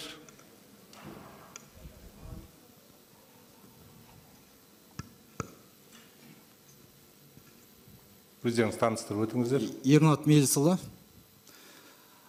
сіздерге көп рахмет. Бүгін енді шоу, бизнес туралы, ән, музыка туралы өте үлкен ақпарат контентке қанығып жатырмыз. Енді қазақ тілді контент жасау бәріміз толғандырады деп ойлаймын. Сондықтан осы жерге қатысып, көрейік, білейік, алайық деп отырмыз. Қазақ тілді контент ол тек қана сіздердің еңбектеріңіз зор, өз салаларыңыз бойынша жасап жатсыздар, 5 спикер отыр, 5-еуі де шоу-бизнес туралы, ән, музыка туралы айтып жатыр да. Енді біздің ол контент кімге бағытталады? Қазақ тілді аудиторияға, Ол тек қана ән ғана тыңдамайды ғой. Ол тек қана шоумен ғана, киноға анау қазақ айтады, оралың барында ойнада гүл дегенмен айналыспайды ғой. Енді мен ойлаймын осы қазақ онлайн дегенді қоспасақ, қазақ тілді контент жасау деген ол Абай, Ыбырай, Алаш қайраткерлерінен басталды да. Енді олардың контенті басқаша болды, ұлтты көтеретіндей. Мен мысалы өз басым енді ұсыныс ретінде айтайын, келесі жылға деп па, осы Казфорумның алаңында ғылым, технология, көлік жасау, өнеркәсіп, кәдімгі ұлтты көтеретін бизнес туралы сондай өкілдерді көргім келеді. Мысалы бағана бірінші болды, ол жерде де 99 факт-чекингтен басқасын бәрі сол туралы айтып, менің миым қайнап кетті. Енді қазірде де солай. Музыка керек емес, керек, әніңде есі бар, есері бар дейді ғой. Есін аламыз, есерін тыңдамаймыз. Бірақ бұл жерде кішкене пропорционалды болса деп ойлаймын. Ғылым, контент керек қазаққа. Технология керек. Мысалы, Олжас Оқас деген жігітті тыңдаймын ютубта. Осы жақындаған анау көлікті қазақша күшті бәрін айтады, қаралымы да жақсы. Сіздерден кем емес ол. Сонда мен өзім аудармашымын, ағылшын тілінен тікелей қазақшаға аударма жасай, маған керек ол контент. Сонда поворот деген сөзді аудармалар, сол бетіп келе жатыр да, бет жай ғана басты да бұрғышты қосам дейді. Міне контент деген осы деп ойлаймын мен. Мен әрі қарай бұрғыш деп аударамын. Яғни поворот дегенді аудармаймын да орысша. Сондай жігіттер, сондай бір ғылымды, технологияны, Алаш қайраткері ұлттық сапаны қалай көтергісі келді, сондай контент осы Казфорумда болса деп ойлаймын, пропорционалды. Бір соларға да орын берілсе, солар да халықтың алдына шықса. Өйткені қазақ тілді контентті шетелдіктер көрсеміз, америкалықтар жүр қаншама, сөйлесіп жатырмыз ағылшын тілінде. Қазақтарға ойын сауық қана керек екен деп қана ойлап қалады ғой. Өсетін ұлт ол сапалы контент іздейді ғой. Алаш қайраткері солай жасады ғой. Енді бізге қандай контент жасаушылар керек? Онлайн контент жасаушылар Алаш 2.0 деген бағдарлама керек ұлтты көтеру үшін. Енді осындай, сосын екінші бір ұсынысым, мына бізде ең бір ақсап жатқан, ең бір ұтылып жатқан тұсымыз ол балаларға арналған контент. Ал сол проблема неге осы жерде көтерілмейді? Міне балаларымыз өсіп келе жатыр. Не көрсетеміз? Көрсететін ақшаны, міне Жусан банк кімге береді ақшаны? Тағы шоу бизнесқа береді. Ал балалар контентіне кім береді ақшаны? Егер бұл жерге келіп олардың алдында көрінбесе. Біздің болашағымыз балалар емес па? Ол ащы шындық. Тәуелсіздіктің 30 жылдығында біздің балаларымыз Совет өкіметі олай сөйлемеген шығар. Орыс тілінде сөйлейді. Өйткені контент сондай бір, өйткені қоғамдық пікірге шықпай жатыр, Енді осы алаң сондай бір болса деп ойлаймын. Сосын үшінші мәселе айтқым келетіні, ауылдық, аймақтық контент сол жерлерде бар ғой мысалы. Мысалы Сарыарқа Ньюз отыр Қарағанды облысынан, Live 09 осы жерде өкілдерге отыр. Ал солар не істеп жатыр? Солар қалай дамып жатыр? Міндетті түрде ол бір миллиондаған просмотр болып қана келіп қана, немесе Starbucks'ты танысып осы жерге ғана келіп қана міндет емес. Соларды алдын ала іздеп тауып, бізге мынау контент керек деген бір критерий, бір стратегия болса деп ойлаймын да. Енді осындай, сіздер енді ойлап қалмаңыздар, сіздер ана бір қазақ тіліне байланысты, немесе бір тек қана мақтап емес, бір сын айтса, сіздер ұрысты деп ойлайды екенсіз, ругается деп. Мен ругается емес, мен өзім жүрегімнен шығып тұрған сөзімді айтып тұрмын. Ахметпен аяқтайын. Ахмет Байтұрсынов айтады, келесі жылы 150 жылдығы ЮНЕСКО көлемінде тойлайды. Ал ЮНЕСКО көлемінде біз оны қалай танытамыз, егер контент болмаса? Ел бүгіншіл, менікі ертең үшін дейді. Ойын сауық ол бүгіншіл, ал ертең ол ғылым технология, сол контент болса деп ойлаймын. Рахмет. Тағы басқа Нет, я хочу собрать побольше реакций, потом, чтобы мы прошлись уже по комментированию всех тем, которые сейчас. Еще два таких вопроса или комментария, потом мы, наверное, дадим возможность экспертам, реакции. Так, достар, тағы қосатындар. Ерболат, сіз айтып жатсыз, неден Кореядан алдық деп. Бізде шетелдіктер негізі қазақтың өнері қандай деп солай ойламай ма? Сіз бізде мысалы кезінде Қыдырәлі болмады, ұлттық музыканы шығарды осындай заманауи деңгейге. Мүмкін олардың қателігі кеткен шығар, мүмкін басқаша шығару керек шығар, жаңаша үлгіде қазақты. Мүмкін Кореядан басқа елден үлгі алу керек емес, мүмкін қазақтың өзінің ұлттық дәстүрін шетелдер көретіндей деңгейге жеткізу. Қазіргі Димаш сияқты мысалы. Сосын Ернат әріптесіміз айтып жатыр ғой, балалардың көретін дүниесі жоқ деп. Мектепке дейінгі балалардың тілі орысша шығып барады неге? Соткадан көреді. Бәріне Мақпал, сіздің қуанып отырмын, сіздің іске сәт. Қазақ тілді контент жоқ, не дамымайды дейді, көрермен аз дейді Ирина Қайратовна. Мысалы, ол дейсіне шетел өзге тілде болды, біз аударып алдық қой. Мен ойламаймын, просмотр аз болады деп. Егер жақсы дүние болса, ол кез келген елді қолдайды, көреді. Рахмет. Рахмет. Дана Нұржігіт, осымен сұрақтарды аяқтайық та жауаптар көшейік. Қайырлы күн, қымбатты бүгінгі жиынға қатысушылар. Қайырлы күн. Баршаларыңды көргеніме қуаныштымын. Бүгінгі жиынға негізі шақыру алмай, мен сырттан ұзын құлақтан естіп келіп отырмын. Осы жерге араласып отырғаныма өте қуаныштымын. Біраз мағлұмат алдым. Қымбатты бүгінгі заманның контентімен жұмыс істейтін бүгінгі күннің кейіпкерлері, қаһармандары десек те болады. Телевизияда 20-25 жылдан астам уақыт жұмыс істеген адам ретінде айтарымыз, біз сол жерде жүріп рейтинг деген мәселемен қатты күрестік. Салмағы бар, салихалы сөз айтатын бағдарламалардың бәрі рейтинг уақытын бермейді, цифрлар бермейді деп бізді түсіріп жататын. Оған куә міне Ерлан Қарим мырза корпорацияны басқарған. Қазір оны қанша айтсақ та, ол қанша тоқпақтасақ та шешілмейтін мәселе болып көрініп отыр маған. Оны мен парламент мінберінен де айттым бұл мәселені. Енді қазір TikTok деген керемет қару табылып отыр. Өзім жасаған Дара жол бағдарламасында сіз айтқан ғалымдар, сіз айтқан археологтар, сіз айтқан дәрігерлер барлығы да болды. Осылардың бәрі ұлттың ұстаздары ретінде TikTok-тың қаһарманы болуы керек, менің ойымша. Сондықтан біз TikTok-қа, біз ұлт қаһармандары сіздерге қараймыз. Ал TikTok-ты жасаушы сіздер сол кісілерді рынокқа керекті рухани әлемнің кейіпкерлері ретінде соларды сіздер шығаруларыңыз керек. Қазақ тілінде. Қазақ тілінде болмаса үстінен субтитр беріп шетелге танытатын сіздер. Ендігі қару телевизия емес екен. Ендігі қару TikTok, ендігі қару сіздер, продюсерлар. Жаңа әлемнің тілі.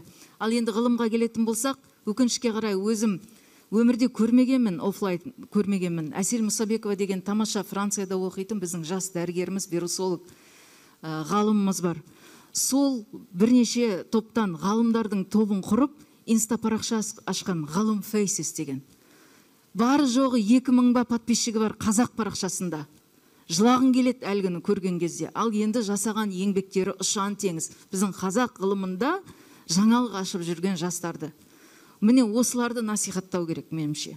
Сондықтан кішкене мойынды интертейментпен былай қарай бұрып, салихалы дүниеге қазақ болуды, сапалы қазақ болуды модный жасауларыңыз керек. Сән ету, бәрімізге үлгі етуіңіз керек. Рахмет, сіздердің арқалаған жүктеріңіз бұдан да ауырлайды алдағы уақытта. Сондықтан соны түсіне отырып жұмыс істесеңіздер деген менің бір өтінішім бар. Рахмет.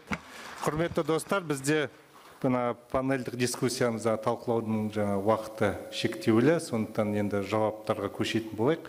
Біздің қонақтар жауап бермес бұрын бауырымның айтқан несіне бір түсініктеме беріп кетейін. Біздің бүгінгі панельдің тақырыбы өзі қазақ жаңағы медиа толқыны өнер саласындағы тақырыбына арналған. Сондықтан бұл қонақтар осы панельде қатысып отыр. Сондықтан олар өз бағыттары бойынша, жұмыстары бойынша, өз бағыттар саласы бойынша атқарып жатқан жұмыстар жөнінде айтып отыр. Егерде бұл панельдің тақырыбы қазақ тіліндегі ғылымның дамуы болатын болса, тағы басқа болатын болса, әрине ол жерде басқа қонақтар болар еді, немесе сол бағытқа қарай өз пікірлерін айтатын болады. Сондықтан бұған түсіністікпен қараңыздар. Бұл енді осы панельдің тақырыбы дәл солай құрылған болатын. Сол панельге сәйкес осы азаматтар келіп отыр. Бұл азаматтар мемлекеттен қаржы алып отырған жоқ. Олар нарықта өз бетімен осы салада, entertainment дейміз ғой жаңа, осы салада. бір ғана сөз. Телевизиядағы баяғы ұран қазір бар ма жоқ па білмеймін. Развлекая, просвещай. Ол енді бәрі түсінікті, мен түсініктеме беріп жатырмын, айтып жатырмын. Бұл жігіттер, бұл азаматтар өздерінің жаңағы шығармашылығымен біреуі немесе өздерінің жаңа бизнес бағытта жасап жатқан жұмыстары. Ал әрине қазақ тілінде ғылыми контент, тағысындағы басқа осында мазмұнда жасап жатқан жұмыстар жөнінде әрине талқылау керек, бірақ соған сәйкес панельдер бола ма, болмай ма білмеймін. Егер болып жатса, ол жерде талқылану керек міндетті түрде. Достар, так, Ерболат бірінші онда бастасын. Маған жеке сұрақ қойды, сондықтан да мен жауап берейін. Корея жүйесін алу мәселесі, жаңа мен басында кішкене айттым, жаңа біздің келбетіміз азиаттарды қалай әлемдік нарыққа келбетті сату мәселесі. Жаңа Россияда мысалы біздің келбетіміз саталмады, Ордада, Америкада да саталмады, себебі барлығымыздың келбетіміз азиат, бүткіл әлем үшін. Көрдіңіз ғой, түсіндіңіз ғой, сондықтан да сол жүйені бірінші келбетті сату дүниені көрсеткен қазіргі таңда K-pop, Корея жүйесі. Және менеджмент жүйесі. Бізде әлі entertainment жоқ қой, шоу-бизнес ол есімінде жоқ Қазақстанда. Енді сондықтан да мен соны білу үшін, түсіну үшін сол жаққа барып, мен оны ақшаға өз қаражатыма сатып алдым. Маған бірде-бір мемлекет әлде басқа біреулер көмектескен жоқ. Бірақ енді сіздің сұрағыңызға мен бір күшті айттыңыз. Сізді мен толық қолдаймын. Себебі менде де өзімде 4 балам бар. Қайталаймын, мен өзім оралмамын. 91 жыл келдім. Қазақ болам деп келген елмін да. Енді 4 баламда орыс тілді. 4 баламда орысша сөйлейді. Ненің арқасында? Интернеттің арқасында. Себебі мен қалада тұрамын. Қазақ мектебінде барады, қазақ садигіне барады, көмектеспейді. Интернет соғырдайын керемет жаңағы күшті, жаңағы балаларға арналған контенттің жоқтығының нақты дәлелі осы жерде тұр. Мен қазақша сөйлеймін, әйелім қазақша сөйлейді, бірақ интернеттің күші сонда үлкен. Барлықтарымыз оны білеміз. Енді, рахмет. Енді қараңыз, тіл мәселесіне келген кезінде, 91 кезінде, енді қалай айтам, біз ондай бір жүкті өзіміздің мойнымызға аламыз деп біз ойлаған жоқпыз. Бірақ көне-көне сөздерді, мысалы, таптаурын деген сөзді естідіңіз ба шығар? Бұл алғашқы біз шығардық бұны. Сол таптаурын деген стереотип деген сөз. Бұнда сөздің жаңа көне сөзді қазіргі 21 ғасырға асыру, мен енді 2 жыл лингвистикада оқыдым, өзім маманы музыкант емеспін, продюсер емеспін, мен вообще лингвистпін. Сондықтан да сол көне сөздерді дамыту мәселесі мен бірден бір өзімнің арманым. Жауап бере алдым ба? Рахмет. Құрметті әріптестер, осы панельге жаңағы балалар контентіне байланысты, ғылымға, білімге байланысты да сессиялар болған алдыңғы жылдар. Мен солардың біразінде қатысқам. Осыдан бір шама уақыт бұрын кітап KZ порталын жасап жатқан кезде мен мынандай көне кітапқа жолықтым. Сауатсыздарға арналған сауаттандырғыш деген. Қателеспесем, авторы Алаштың ұлы қайраткерлері Бейімбет, солардың деңгейіндегі адам Ахметтен кейінгі толқын. Содан кейін қарадым да таң қалдым. Сол жерде аны қалай жазады, бұны қалай жазады үйреткен. Аны қайырасың, сосын үй сияқты саласың, сосын сызықша жүргізесің. Сол кезде мен жеке өзім азамат ретінде түсіндім, ұлтқа қызмет етуде үлкен кіші іс болмайтыны, ұлтқа қызмет әрқашан ақталатыны, және де біздің Бейімбет деп қазақ әңгімесінің атасы, қазақ әдебиетінің атасы деп жүрген адам соншама биіктен түсіп, кішкентай сауаттандырғыш оқулық жазып отқан түрі көз алдыма елестетті. Содан бері қарай салаларды игердік. Сіз айтып отқан балалар контентіне байланысты маманмын мен, музыкаға байланысты экспертпін, түрлі салада менеджермін. Сондықтан да біз ұлтқа сан салалы жақтан қызмет етіп жатырмыз. Тек бүгінгі сессия осындай тақырып болғандықтан соны ғана ашуға мүмкіндік болды. Жаңа сіз балаларға контент деп жатсыз. Негізінде бұл салада да үлкен жұмыстар істеліп жатыр, бірақ оның көлемі әрине аз. Біз ел болып, жер болып соған қызмет етуіміз керек. Егер Ерлан аға сөз берсе, мен мына жерде балапан туралы, оның контент туралы айтар едім, бірақ уақыт шексіз, бірақ сыртта мен жеке ақпарат беруге дайынмын сіздерге. Балалар контенті туралы негізгі ақпаратты беретін, негізгі ақпаратты беретін дүние ол балапан телеарнасы ғой. Дегенмен де осы жерде айта кететін нәрсе, балапан телеарнасы аз. Бұдан басқа бірнеше платформалар, телеарналар, сонымен қатар түрлі қазіргі заманауи технологияларға бейімделген порталдар, платформалар ашылу керек, және бұл бағытта жұмыстар істеліп жатыр. Алмаз, Айзат, кто из? Да? Все. То, что вы говорите, конечно, это очень правильно, но я считаю, что задача присутствующих, как первопроходцев в этой индустрии, это пробить потолок, чтобы будущее поколение поняло, что мы крутые, чтобы вот этот постколонизационный эффект уже прошел, чтобы мы не думали, блин, мы же здесь малый народ, никто, вот американцы крутые, эти крутые, эти крутые. Наша задача пробить потолок, и чтобы мы поняли, что мы тоже что-то можем. И вы сейчас говорите там про галами контент, еще какой-то детский контент, это все круто, это нужно делать, но контента очень много нужно делать, разного. И наша задача не закрыть сейчас весь контент и делать это. Наша задача пробить потолок и показать, что мы достойный народ, который может на этом рынке как бы тоже быть конкурентными. И потом, когда у молодежи появится эта идея, и они уже будут расти в смысле, что мы крутые, мы классные, и мы такие же, как и американцы, такие же, как там и корейцы. Вот тогда эта вся молодежь начнет делать достойный контент и уже понимать. Я верю в молодежь. И я считаю, что молодежь всегда будет, новое поколение всегда будет круче другого. Как бы мы и не думали, что вот у них неправильно что-то, у них там тиктоки, там одни, то чушь какая-то. Нет, про нас тоже так говорили. Да, но я считаю, что мы лучше предыдущего поколения, а следующее поколение лучше нашего. Так что я думаю, в этом проблем не будет. Рахмет. Алмаз. Ну, вот Айзат сказал про будущее, я хотел про текущий, да, Алаш 2.0, комментарии запомнил, и создавая, просвещая, да, снимая, просвещая, развлекая, просвещая. Ну, я хочу сказать, что если откроете Google Trends за 2020 год, после клипа Ирины Каратовны 5К, который мы снимали, там, где как раз-таки было про Алашорду, был показан Алихан Бөкейханов, по сути, да, его повторили, по большому счету. Молодежь до 15 лет вообще не знали, кто такие алашординцы, кто такой Алихан Бөкейханов. 35 миллионов просмотров.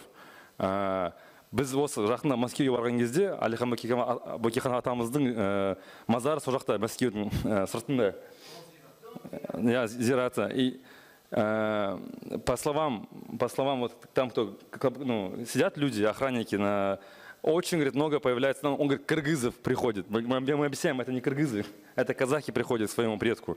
И это тоже тренд. И по большому счету, да, он был снят на русском языке, но опять же, сколько рисков было. Это же на самом деле очень тонкий момент. Потом мы сняли Вукэнг, мы снимали. Там был про все боли казахского народа. Там, как алкоголь пришел, влияние тех стран, влияние Китая, влияние России, влияние Америки. Мы это все показываем боли, и что это проблема. Когда все это молчали, вы думаете, нам не поступают там звонки и прочие вещи? Опять же, снимается это все на частные средства, нас никто не просит. Если мы хотели бы хайповать, мы могли бы хайповать на другом. Но просто Алаш 2.0 айтханыз, қатты тик кетті өзіме. В Google Trends в 15 раз, что ли, выросло вот Google. Что такое Алаш? Это, возможно, гуглили и россияне, а возможно, наши дети. Поэтому потихоньку, мягко, мы просвещаем, мы и развлекаем на 35 миллионов, и просвещаем в каждом своем контенте. Поэтому, Құдай қаласа, осындай контент көбірек болса, Құдай қаласа. И тағы бір мәселе, если мы делали бы сразу на казахском, с казахскими трендами, вряд ли мы завоевали бы аудиторию. Да, вот корейский стиль, да? У нас там другие свои стили. Сейчас мы доберемся до аудитории глобально, потом будем им лечить, кто такие казахи. А они сразу, вот мы казахи, кому мы нужны, по большому счету. Давайте сначала завоюем, потом будем лоббировать нашу культуру. Құдай қаласа, здравым слово, по сути. Я быстренько скажу, воспользуюсь чисто бизнес-подходом. Самое главное в нашем мире – это информация. Вы сказали, вот эта девушка очень классно. Давайте делиться информацией. Давайте нам таких людей, так как мы запускаем в 2022 году 5 проектов именно образовательных, научных, тюркоязычных, потому что мы потомки великой тюркской страны. Да, есть вот коллективы. Вот вы сказали по поводу детского контента. Мы не можем, конечно, делать мультики, как Балапан, но у нас есть политика, что блогеры отвечают за свою аудиторию. Поэтому у нас весь контент на аккаунтах – это kids-friendly. Никакой порнухи, никаких оскорбительных вещей, никаких религиозных, политических вещей там нету. Это абсолютно веселые танцы. Да, это развлечение, но оно довольно безопасное. И вот вы сказали, почему нету ребят по науке и так далее. Если у вас есть желающие ребята, да, вот я вам сказал, на этот форум мы приехали в первую очередь познакомиться с людьми, которые хотят здесь и сейчас уже что-то воплотить. Давайте обменяемся телефонами, давайте попробуем создать. Вот сегодня создадим, и на следующий форум вы уже будете сидеть здесь и рассказывать, что мы с вами вместе сделали. Еще момент хотел добавить. По поводу, опять же, мы говорим о будущем. Есть такие тиктокеры, как Wannabe Teacher. Химик, у него аудитория до 15 лет, ну, несколько лямов, кажется, и он тоже выходил на нас. Teacher by... Да, ну то есть он в ТикТоке объясняет химию весело, и люди, он в формате Наруто, но он преподаватель химии, и у него получается, и дети смотрят. Я вообще, допустим, ни один урок химии не помню, но если бы у меня был такой преподаватель, который объясняет мне в ТикТоке химию, где я сижу, возможно, заинтересовался бы. Это касается любой другой индустрии, поэтому это уже есть. Это не завтрашний день, это сегодня. Просто нужно быть креативным, чтобы подать какой-то скучный предмет. Он реально скучный. Да, не скучно. Поэтому, ну, это идет, эта волна. Ерлан аға, бір момент рұқсат етсеңіздер. Жалпы Қазақстанда болып жатқан, осы сахнада айтылған, жалпы мен сұнған жобалардың астарында қоғамдық, әлеуметтік, мәдени, саяси мән жоқ деп ойласаңыздар, өте қатты қателесесіздер. Бұның барлығы осы қоғамда болып жатқан нәрселерге жауап, қоғамда болып жатқан нәрселерге көзқарас, қоғамда болып жатқан нәрселерге өзіндік пікір. Соның барлығы қазір қазақ мәдениетіне келіп жатқаны, қазақ мәдениеті мына параллельді жақта өмір сүріп жатпағаны, қазақ мәдениеті қоғамда болып жатқан нәрселерге араласып жатқаны, бұл біздің осы толқынның жетістігі деп ойлаймын. Әр толқын өзімен бірге бір нәрсені ала келеді ғой. Дәл осы толқынның жетістігі тақырыптарды бүгінгі күнге әкелгені. Ал мен өзімнен кейінгі буынға айзат айтпақшы, қызыға қараймын, кейде қызғана қараймын. Өйткені біз жасағымыз келеді, бірақ біздің міндетіміз осыны жасау қазір. Бізден кейінгі ұрпақ біз жасап кеткен платформаларда не істейді, өздері біледі. Және Алаш туралы бізде күнделік проектта Алаш тақырып қойылайын деп жатыр. Алаш көтеріліп кеткен екен. Бұл жердегі әрбір контенттің ішінде Алаш бар. Рахмет. Құрметті достар, енді рұқсат болса қорытындылайық. Өте қызықты және мазмұнды дискуссия, талқылау болды деп ойлаймын. Мен бір оқиғаны есіме түсіріп отырмын. Жақында бір подкастта да осыны айтып едім. 2017 жылына Қазақстан телерадио корпорациясына қызметке келген кезде біздер эфирді жаңартамыз деп бастама көтеріп сөйтіп жұмыстанып жатқан кезде бізде бір сұрақ туындады. Ерболат шымпырасты аяқ жедім сол кезде. 91-ды эфирден көрсетеміз, көрсетпейміз деп. Сонда маған біздің продюсерлар келіп айтады, болмайды, шаштары боялған, құлағында сырғалары бар, қалайша көрсетеміз. Ұзақ уақыт дискуссия болды бізде корпорацияда. Естерінде ғой, Мархаба, Молданазар ол кезде бізде эфирде жоқ мысалға. Мен айтам, көрсету керек, аудиторияны кеңейту керек, жастарды тарту керек деп. Сонымен ұзақ ойланым, көрсетеміз бе, көрсетпейміз бе, көрсету керек пе, қалай қабылдайды аудитория. Сон қарап отырсам, менің қызым, үйде кішкентай қызым, 9 жаста ма, 10 жаста ол кезде. Сол 91-ды тыңдап қарап отыр, YouTube-тен қосып. Сосын сұраймын, неге тыңдайсың, неге ұнайды жаңағы. Сон сөйлесіп отырсам, басқа да қыздарымен үйде күлген. Әні енді қазіргі заман, ырғақты, бәрі күшті, және сөздерімен тартады екен. Неге бәріміз сол кездегі? Мен айтам, ал сен оны қалай түсінесің? Ол бала өзінше түсіндіріп жатыр. Сонда мен түсіндім. Біз бұлай ойлаймыз, біз бұлай айтамыз, біз сол баланың көзімен қарауымыз керек біріншіден. Екіншіден, бала сол ән айтылып жатқан әндегі, қазақша айтылып жатқан әндегі текстке мән беріп отыр. Ол бір Билли Айлиш или басқа біреуді тыңдап жатқан жоқ, сол кездегі популярный, или кім, Дрейк па, ол кездегі трендтерді бастап тұрған Apple Tunes басқа жерде. Ол Дрейк тағысында басқа. Ол оны емес, ол 91-ды тыңдап отыр. Қазақ тілінде. Және оның сөзіне мән беріп отыр. Сосын мен біраздан кейін кімді Ерболатты шақырып кездесіп таныстық, әңгімелестік. Сонда мен түсіндім, Ерболат екеуміз мен белгілі бір бағытта одақтаспыз. Әрине мен шаштарын бояған, сырға салғандарын құптамаймын, бірақ одан мен оны жек көрмеуім керек қой. Бұл мен айтамын да, бұл большевиктік көзқарас. Мынау ұнамайды, бұны құрту керек деген.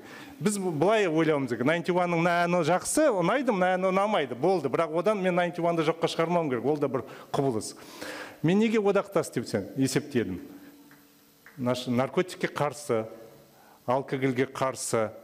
Демек, бұл керек қой. Бүгінгі күннің ең бірінші идеологиялық жұмысы жастармен. Біз үлкен тақырыптарды айтпағаннан бұрын, оларды нашақорлықтан сақтау керек. Қазір андай жеңіл-желпі наркотик тарап жатыр, тағы балаларға қазір нешеме түрлі ықпал бар. Әртүрлі жағымсыз, зиянды ықпал бар, қауіп-қатерлер бар. Міне осы бағытта, осы аталып отқан жігіттер өздерінің контентімен сонымен де күреседі. Бұл да үлкен жұмыс. Сондықтан Мақпал дұрыс айтып отыр. Бұл азаматтар, және басқа да бұл сахнаға бәрін жинасақ сыймайды қазір, Құдайға шүкір. Көп олар. Бұл азаматтар өнерде жүрген азаматтар, өздерінің шығармашылығымен айналысып жүрген. Ал біз бәріміз де білеміз, шығармашылықта, қоғамда, әлеуметтік салада болып жатқан құбылыстарға әрқашанда реакция болады.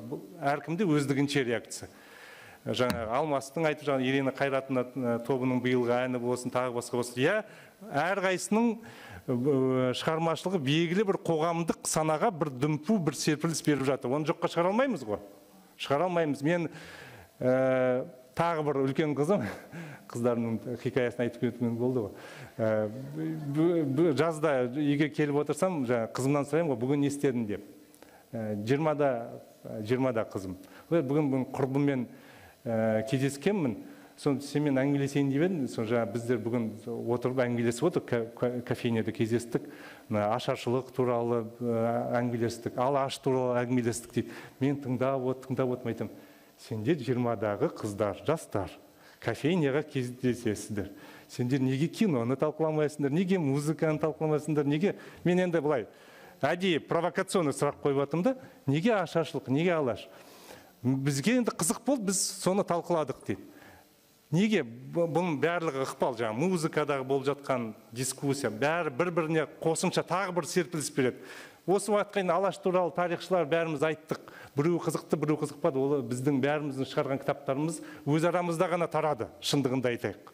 Бір тарихшы екінші тарихшыға берді, әрі кетсе бір журналистке берді.